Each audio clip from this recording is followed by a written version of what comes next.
Ladia adalah nama yang selalu disegani di sekolahnya. Dengan kecantikan yang mempesona dan kecerdasan yang luar biasa, ia bagaikan bintang yang tak pernah padam. Sejak kecil, Ladia telah dikenal sebagai anak yang luar biasa.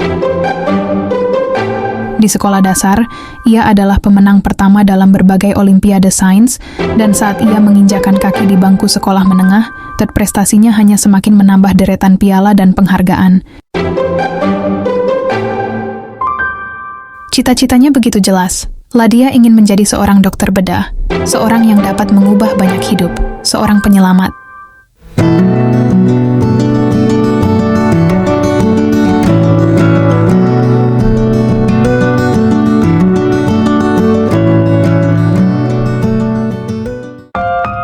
Di luar akademik, Ladia adalah sosok yang pendiam.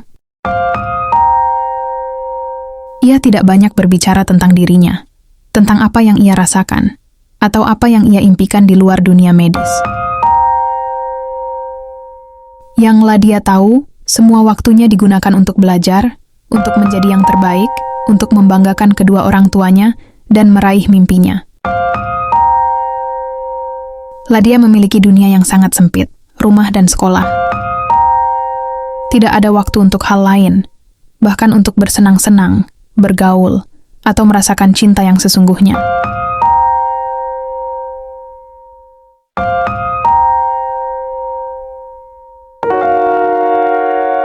Namun, beberapa minggu terakhir, ada sesuatu yang aneh terjadi pada dirinya.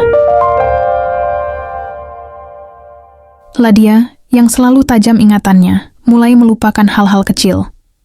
Buku yang ia letakkan di meja tiba-tiba hilang. Nomor soal ujian yang baru saja ia pelajari, ia lupakan begitu saja. Ia merasa pusing, lelah, dan semakin sulit untuk berkonsentrasi. Kinerja akademiknya yang sempurna mulai menurun, dan itu membuatnya semakin cemas. Ladia merasa dunia yang selama ini ia bangun perlahan runtuh. Akhirnya, dengan terpaksa, Ladia memutuskan untuk memeriksakan diri ke rumah sakit.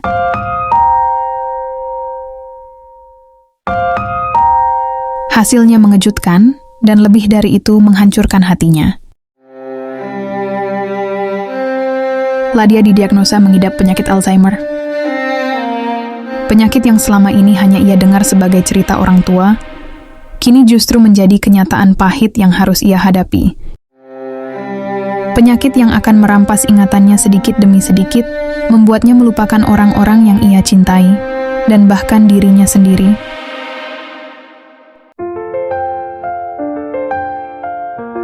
Dunia Ladia terasa gelap. Ia merasa seperti dibuang ke dalam jurang tanpa ada yang dapat menariknya keluar. Kenapa Tuhan membiarkan ini terjadi padaku? Pikirnya. Aku yang sudah berusaha keras untuk segala hal yang baik. Kenapa aku yang harus menderita seperti ini? Ladia mulai merasakan kebencian yang mendalam terhadap Tuhan. Ia merasa terkhianati. Bagaimana mungkin ia bisa mencapai mimpinya? Bagaimana mungkin ia bisa menjadi seorang dokter bedah jika ingatannya terus menghilang? Aku bertanya di mana semua cerita, mengapa hidup ini tiba-tiba sunyi hampa. Namun, dalam keterpurukannya keluarganya selalu memberinya semangat. Sekuat tenaga memberikan kebahagiaan untuk Ladia. Teman-temannya juga begitu. Mereka tak pernah menjauh. Mereka mengingatkan Ladia tentang siapa dia, tentang semua yang telah dia capai, dan mengajak Ladia untuk tetap berjuang. Namun di tengah keputusasaannya, ada satu hal yang selalu mengganggu pikirannya. Ia ingin merasakan jatuh cinta pada seseorang. Ia ingin merasakan bagaimana rasanya dicintai, diperhatikan, dan diistimewakan.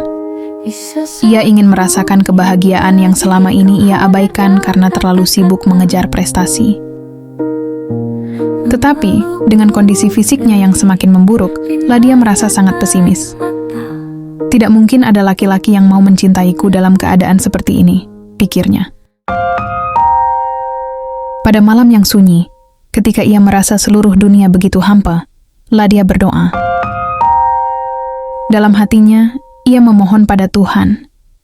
Tuhan, sebelum aku pergi tolong izinkan aku bisa merasakan apa yang selama ini tidak aku pikirkan sekalipun. Izinkan aku merasakan bagaimana indahnya, mencintai dan dicintai, gumamnya. Keesokan paginya, saat Ladia tiba di sekolah, ia terkejut menemukan sebuah surat yang terlipat rapi di atas meja kelasnya. Surat itu berisi puisi, sebuah puisi yang indah tentang semangat hidup, tentang tujuan hidup, dan tentang esensi Tuhan yang tak pernah meninggalkan hambanya meski dalam kegelapan. Puisi itu berbunyi, "Dear Ladia bintangku yang terang, kamu tidak akan meredup meski duniamu menggelap. Dunia dan semestanya ikut merayu Tuhan, agar sinarmu tetap terang benderang, menyentuh tanah, mengalir bersama air, dan menumbuhkan bunga dan merindangkan dedaunan. Tersenyumlah, maka semesta akan ikut tersenyum bersamamu." Ladia merasa sesuatu yang aneh. Ia merasa seperti surat itu berbicara langsung padanya, tentang dirinya yang tengah terpuruk, tentang harapan yang mulai pudar. Ladia, yang sebelumnya meragukan segalanya, mulai merasa ada seseorang yang mengerti kondisinya, meskipun ia tidak tahu siapa. Hari-hari berikutnya, surat-surat itu terus datang. Setiap hari, satu puisi baru muncul di mejanya. Setiap puisi berisi kata-kata yang memberi semangat, yang meneguhkan hati Ladia bahwa Tuhan tetap ada di sana, bahwa ia tidak sendirian. Ada satu surat yang begitu menyentuh hatinya. Dear Ladia, musim akan terus berganti, teknologi akan terus berkembang, sains dan ilmu pengetahuan akan semakin tak terkendali. Lupakan sejenak tentang itu, tertawalah sesekali bersamaku. Mari kita bersenda gurau tentang hal-hal receh, dan jangan memikirkan masa depan.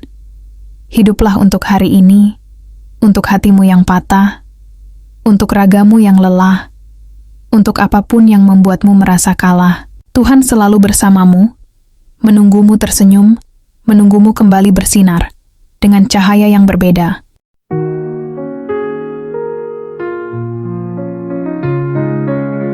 Ladia merasa hatinya semakin terbuka. Ia mulai merasa, mungkin memang ada cinta di dunia ini untuknya. Cinta yang tidak menghakimi, cinta yang tidak mengukur dengan prestasi, tetapi cinta yang tulus. Ladia ingin sekali tahu siapa yang menulis surat-surat itu. Maka, pada suatu hari, ia memutuskan untuk membalas. Ia menulis sebuah surat yang penuh rasa terima kasih, dan diletakkannya di bawah meja kelas. Terima kasih telah menghidupkan kembali semangatku. Aku ingin bertemu denganmu. Aku ingin mengucapkan terima kasih secara langsung untuk setiap kata yang telah menyelamatkan hatiku. Biarkan ku simpan setiap tawa dan senyummu yang tulus. Namun, setelah surat itu diletakkan, tak ada lagi surat yang datang. Hari-hari berlalu, dan Ladia merasa kehilangan.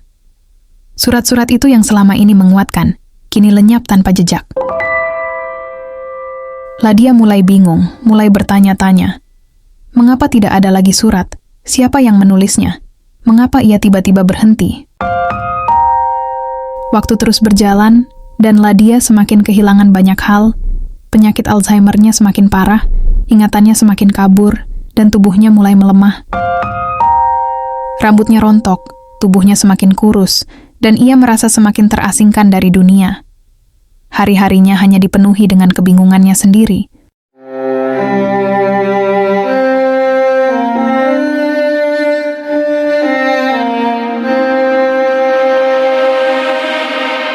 Suatu hari, saat Ladia sudah tak bisa mengingat banyak hal lagi, ia menemukan sebuah surat di atas meja rumah sakit tempat ia dirawat. Surat itu tertulis dengan indah. Jangan pernah merasa sendiri, Ladia. Aku selalu ada, di setiap helaan nafasmu, di setiap detik yang kau jalani. Aku adalah cinta yang selalu ada, meski tak terucapkan, meski aku hanya berupa kata-kata yang perlahan-lahan. Akan kau lupakan? Ladia memegang surat itu erat-erat dan air mata mengalir deras. Ia tak tahu lagi siapa yang menulisnya, tetapi ia tahu satu hal. Ada cinta yang tak pernah meninggalkannya. Suatu sore, Ladia duduk di kursi roda di taman rumah sakit, memandangi pepohonan yang mulai menggugurkan daunnya. Udara sore yang sejuk membuat hatinya sedikit lebih tenang meski beban yang ia rasakan semakin berat. Penyakit Alzheimer yang dideritanya semakin parah, ingatannya semakin kabur, dan tubuhnya mulai terasa semakin lemah. Namun, di tengah segala kegelapan itu, Ladia masih memegang erat kebiasaan yang sempat ia tinggalkan, menulis.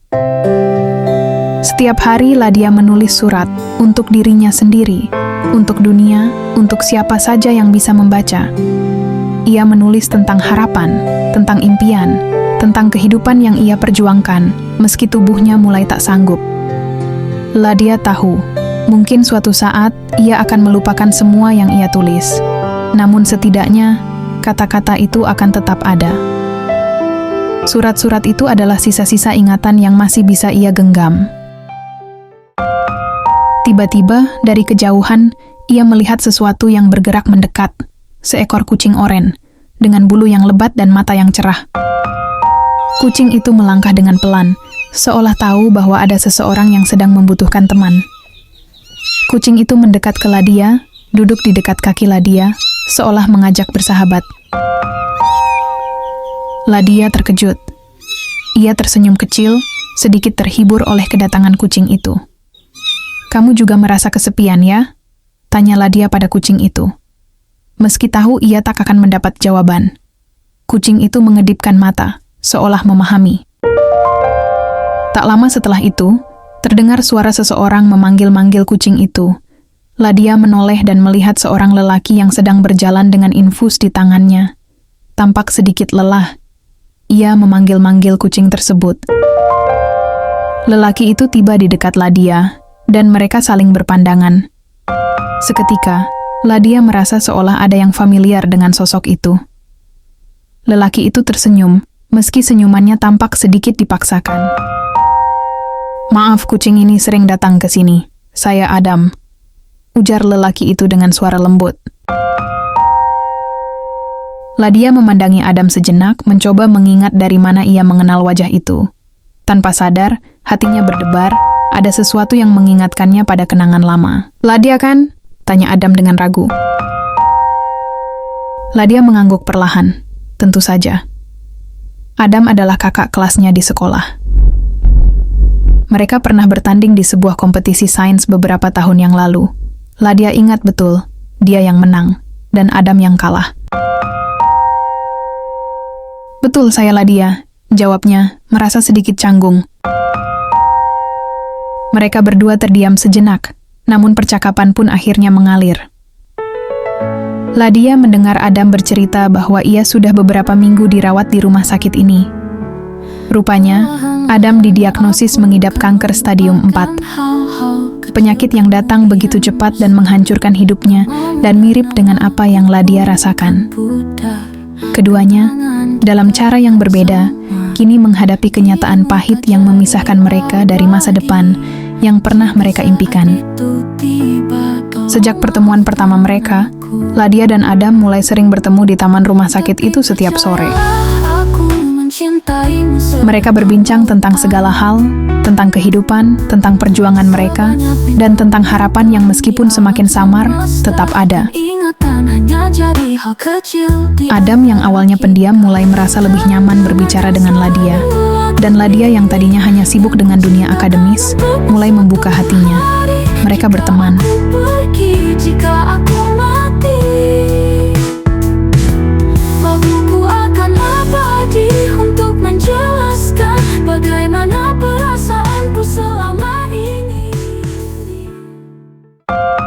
Namun, suatu sore, Adam tidak datang.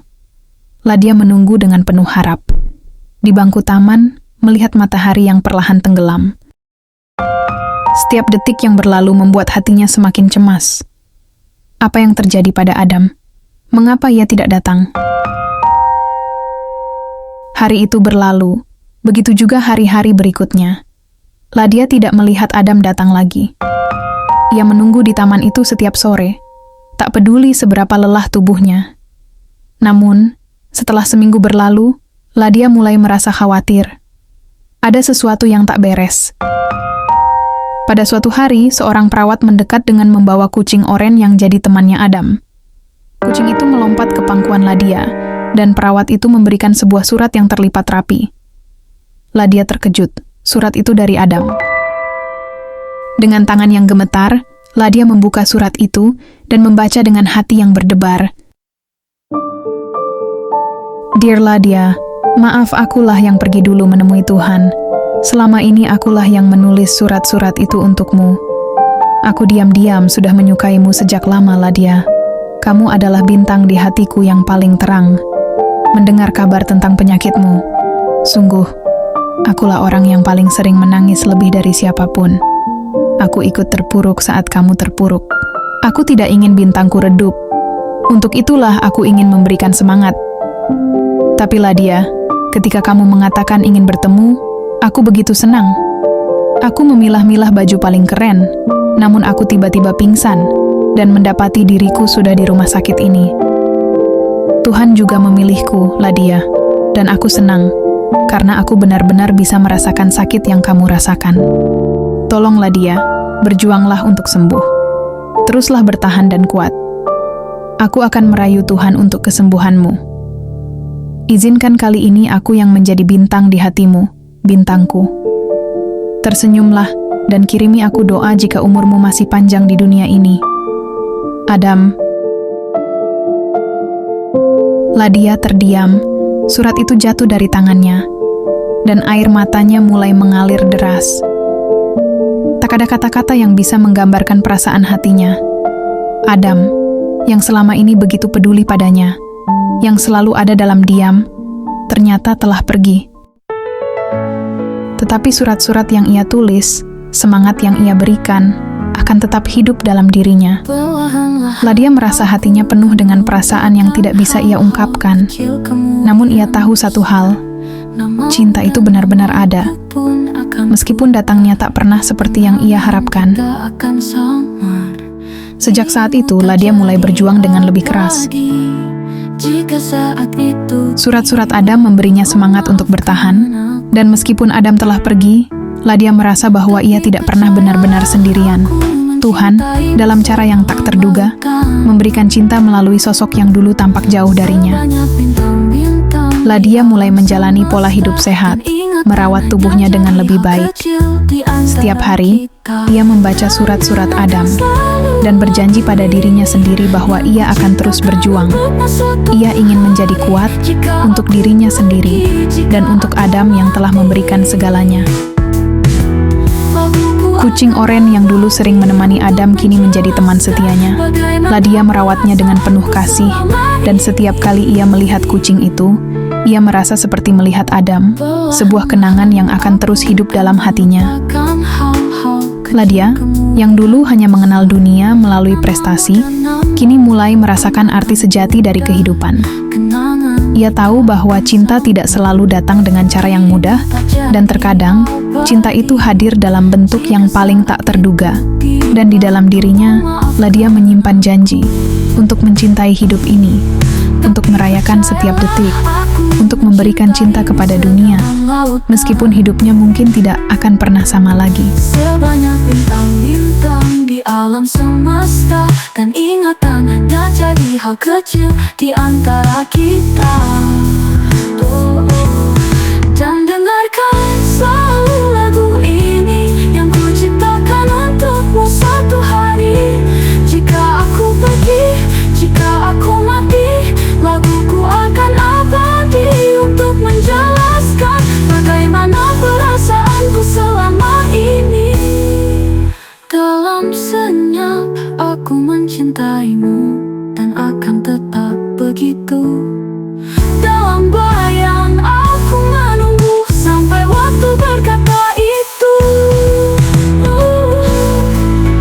Terima kasih Adam, bisik Ladia dengan senyum yang tulus, seolah Adam masih ada di sampingnya.